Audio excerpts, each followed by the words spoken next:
Friends and family of the internet, you like that? New intro.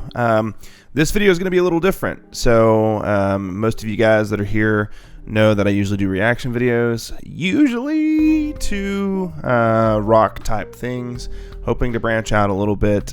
The reason I'm making this video is because before I did reactions, I was a guitarist, and an amateur guitarist, but still a guitarist.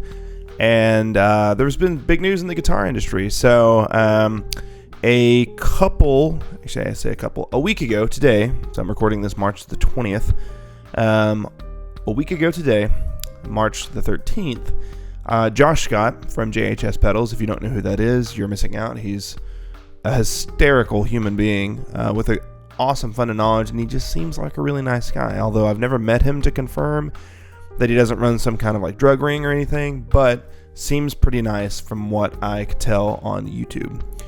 Released a video titled Bad Monkey vs. Klon, JHS Morning Glory, Zen Drive Full Drive, and ODR 1. Essentially the Bad Monkey versus everything. And to back up and kind of explain, oh, that probably popped.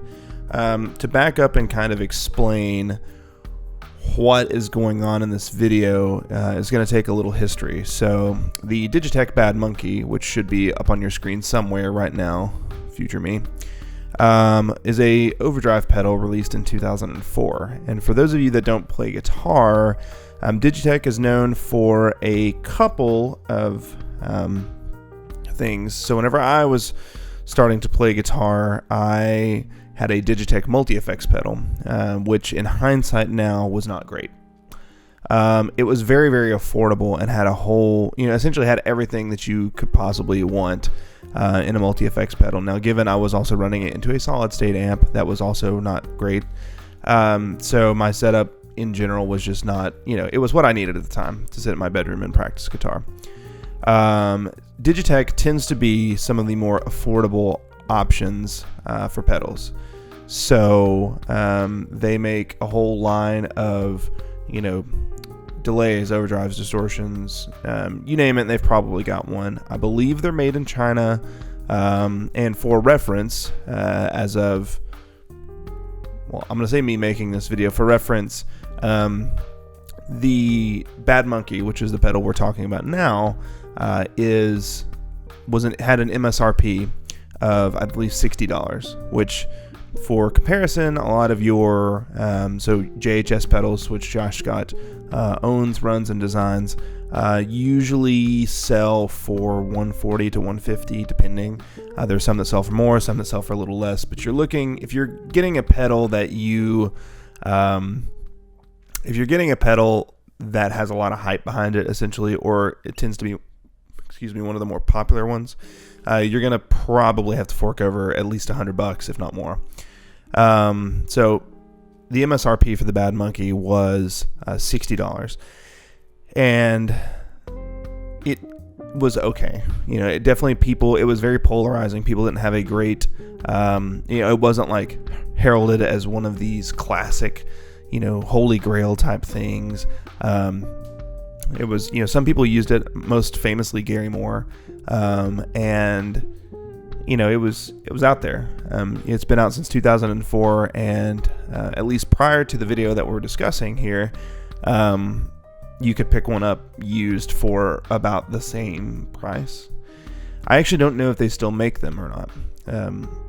Kind of academic, getting off the point. So a week ago, on March the 13th, Josh released a video, essentially A-Bing these pedals from Bad Monkey versus Klon, Bad Monkey versus, Tube Screamer Circuit, Bad Monkey versus the Full Drive, Bad Monkey versus the ODR, all of which are considered, sorry, my elbow's itching, all of which are considered to be classic, air quotes, classic circuits.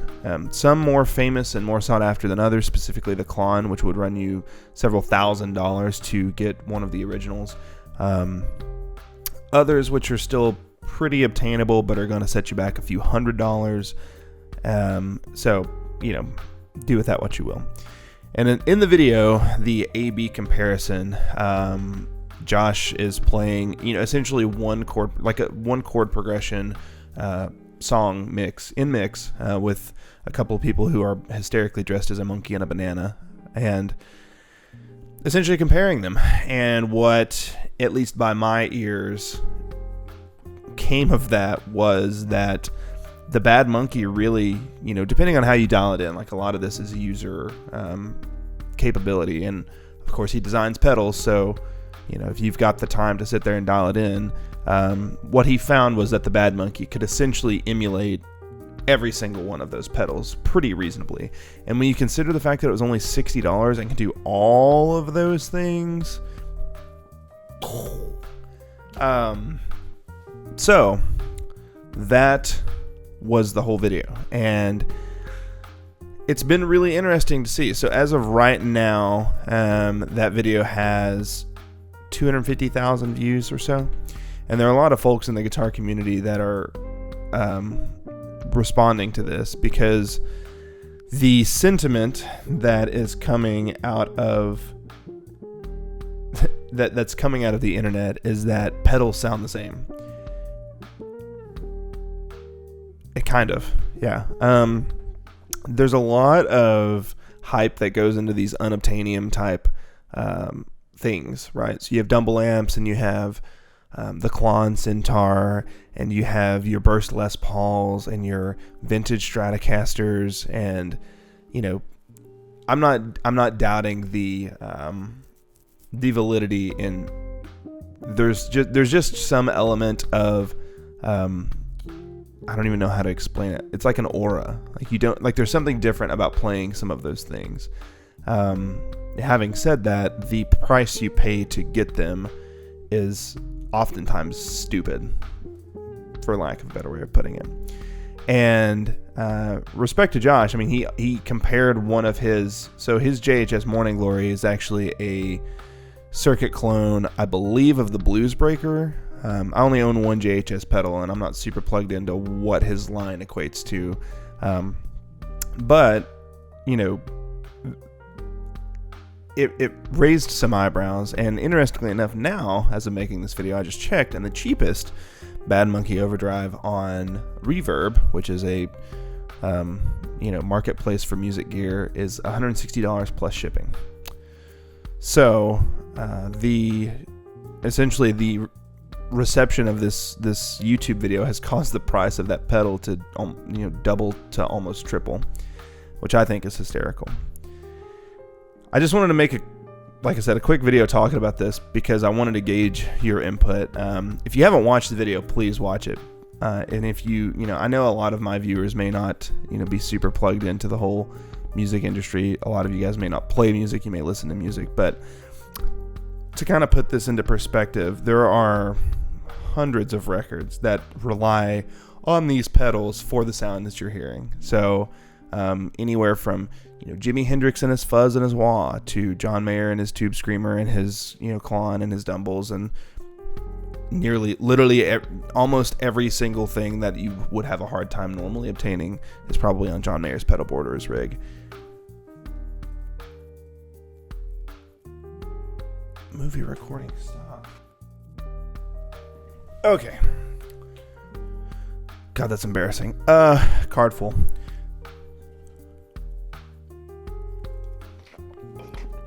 What I was saying, a lot of the music that we enjoy as consumers is built on the sounds that they're getting with these pedals. So just depending on essentially depending on your artist, they probably have a certain pedal that makes their sound as pronounced as it is. There are some more popular than others, and then it depends on what genre that you're a fan of and what you listen to on the regular. But that's probably going to be the general, rule. And so it really pulled into question how much of this is hype versus how much of this is, truly matters, essentially. For reference, so I will show you a couple of the pedals from my collection. So this,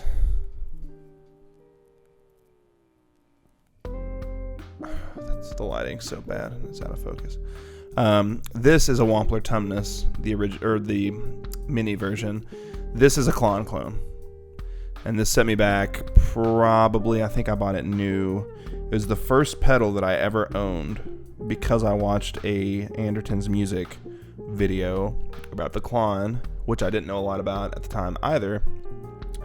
And this pedal actually beat out on A/B testing the original Klon.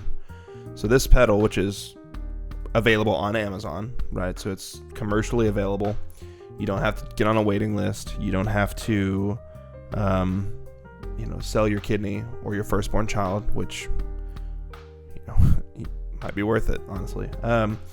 You really don't have to go through a whole lot. Like if you have the money to spend on guitar gear, $150 new means that a used one's probably going to set you back, depending on the condition, 110, 120.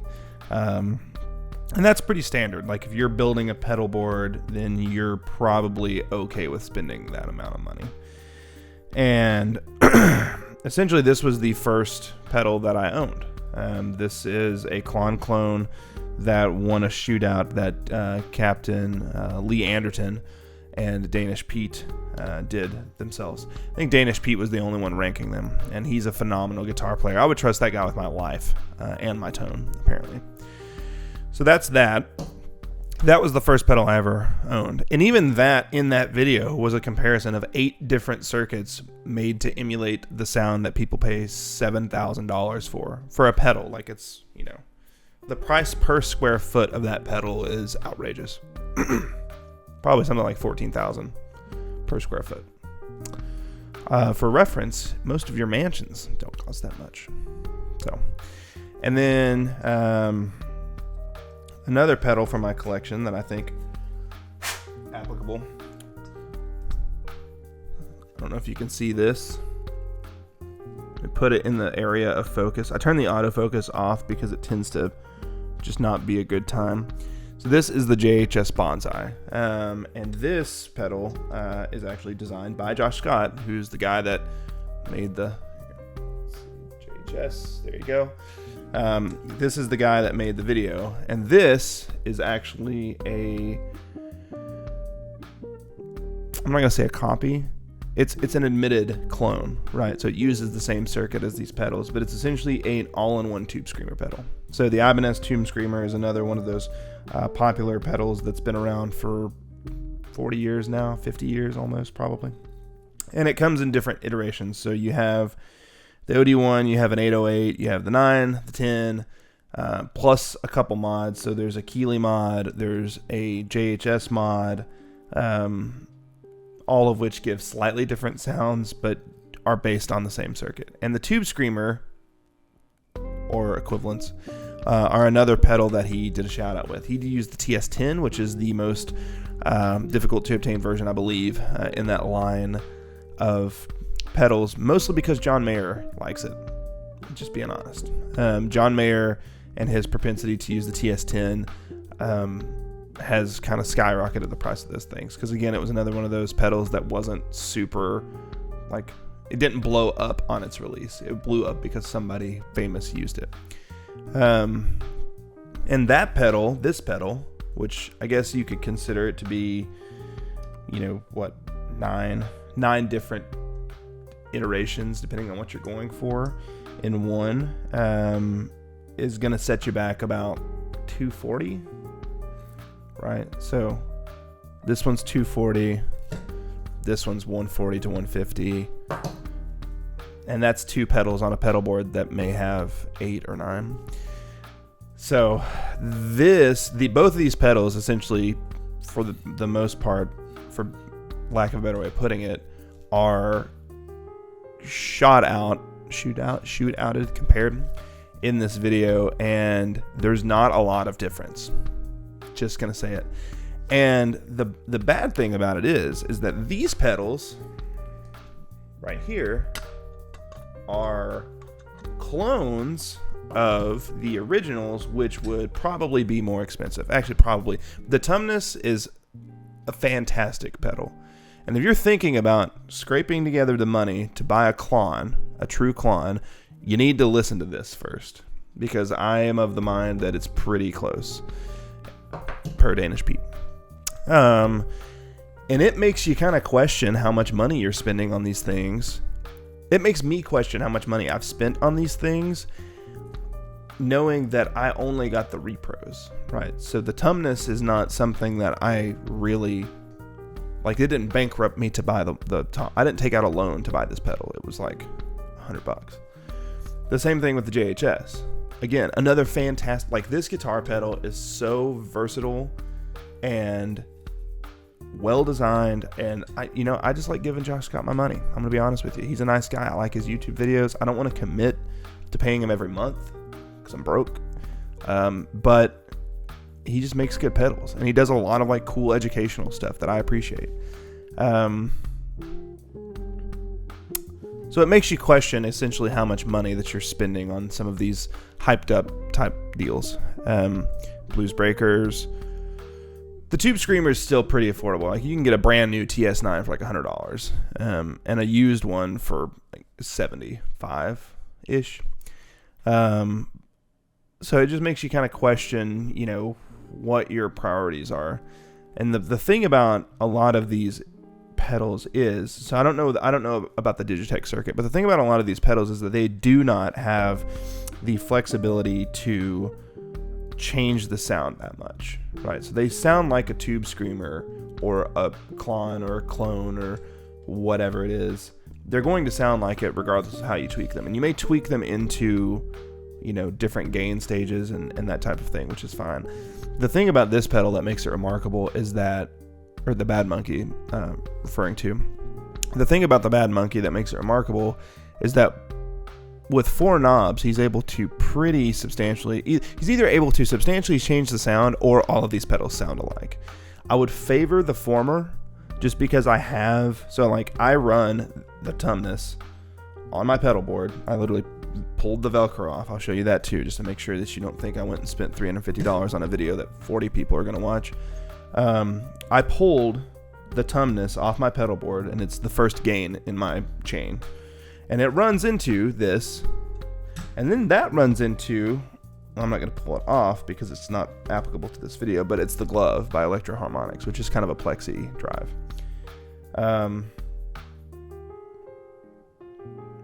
So I think that the reason I have multiple things, like I have these different ones on there, is because they produce different sounds. And the only caveat I see to this whole question is the fact that you can only do one Bad Monkey, unless you have multiple, which I guess you could do. So even though it emulates the sounds of one of these pedals at a time, most of the time when you're talking about gain, so again, I'll talk about Danish Pete, he built his pedal board and had like 7 gain pedals on it. And there's a reason for that. Like, there's different sounds that you want. Do you want like a clean boost? Do you want like a little bit of distortion? Do you want a lot of distortion? Do you want it to be like a plexi tone? It just depends on what you're going for. And that is going to be the caveat to this. And I think that's the caveat that's going to save the pedal. It's not going to save the pedal industry. The pedal industry is going to do fine because it just has been doing fine. But the saving grace in this argument for the pedals, instead of just buying a Bad Monkey or just saying, hey, everything sounds the same, is that most people stack pedals, right? So like I have 8 pedals counting these on my pedal board, and all of them have a roll, and different combinations produce different sounds that I like. And a lot of that involves, a clone, a Tube Screamer. I wouldn't mind having a Blues Breaker somewhere in there. Having said that, money's tight, so I don't. It's just something to think about. Like it's one of those things that makes you really consider what it is that you're paying for when you spend all of this cash on just like random crap. And hype. There's a lot of hype. And you look really cool. Like if you were to pull up to a show and you have a Klon on your pedal board, you're gonna be the star. Anybody who knows music or plays music is gonna be like, what the hell? So just something to think about. I know this video is a little different. Like I said, I just wanted to kind of weigh in on this because I've seen people talking about it. It's been out for like a week. You guys know the drill. leave a like, leave a comment, subscribe if you haven't already. Hit the notification bell if you want to be notified every time you see these videos, every time I upload these videos. And say it every time, keep rocking, keep rolling, keep playing jazz if that's your thing. Thank you guys for tuning in. I hope you enjoyed it, and we'll see you next time.